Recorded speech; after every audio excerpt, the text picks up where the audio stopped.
Hello cricket దోస్తులు, ఈరోజు బీహార్లో డే 3 ట్రైనింగ్ ఎలా ఉంటుంది అంటే పూర్తి వరకు చూడండి మొత్తం. మేమైతే కోచ్ వచ్చేలోపు మాస్టర్ రోలింగ్ మేమే చేసుకున్నాం. వికెట్ కొంచెం డ్యాంప్ ఉందనేసి రోలింగ్ వార్మప్ చేస్తుంటే మా వాళ్ళు ఏమి ఇద్దరు ఎలా పబ్జీ ఆడుతున్నారు చూడండి. అలాగా ఈ లోపు కోచ్ వచ్చి మాకు సెషన్స్ డివైడ్ చేస్తారు, ఏమేమి చేయాలి ఎక్స్ప్లెయిన్ చేస్తారు. అంతా అయిపోయిన తర్వాత లాస్ట్లో వాళ్ళకి మింగిల్ అయ్యే బాగా అది అవ్వగానే కొన్ని ఫ్లాట్ క్యాచెస్ పెట్టాం, తర్వాత హై క్యాచెస్ పెట్టాం, గ్రౌండ్ కూడా ఫీల్డింగ్ కూడా చేసాం. మొత్తం అంతా కంప్లీట్ అయ్యింది. ఎందుకంటే క్యాచింగ్ కూడా చాలా ఇంపార్టెంట్ పేస్తో పాటు, అందుకే వర్క్ చేసాం. ఇంకా ఇది అయిపోగానే మాకు 15 మీటర్స్ పెట్టారు. ఈ 15 మీటర్స్ స్ప్రింట్స్ ఏమో 50 పరిగెట్టమన్నారు. అంటే వెళ్ళి వస్తే ఒకటి కంప్లీట్ అయినట్టుగా. అలాగే 25 పరిగెట్టాం. ఎందుకంటే ఫస్ట్ కండిషనింగ్ చేస్తారు మాకు ఎక్కువ, కండిషనింగ్ తర్వాత ఫిట్నెస్ మీద ఎక్కువ కాన్సన్ట్రేషన్ చేస్తారు. అది కంప్లీట్ అయిన తర్వాత 40 మీటర్స్ పెట్టి అవి ఏమో 15 పరిగెట్టమన్నారు. అండ్ ఇంకా అలానే 30 మీటర్స్ కూడా పెట్టి పరిగెట్టాం.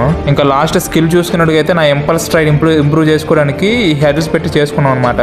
మీకు నా కంటెంట్ వర్త్ అనిపించినట్టుగా నన్ను ఫాలో చేయకుండా పర్లేదు. దయచేసి మీ ఫ్రెండ్స్, మీ మిడిల్ క్లాస్ ఫ్రెండ్స్కి షేర్ చేయండి, క్రికెట్ ఇంట్రెస్ట్ ఉన్న వాళ్ళకి.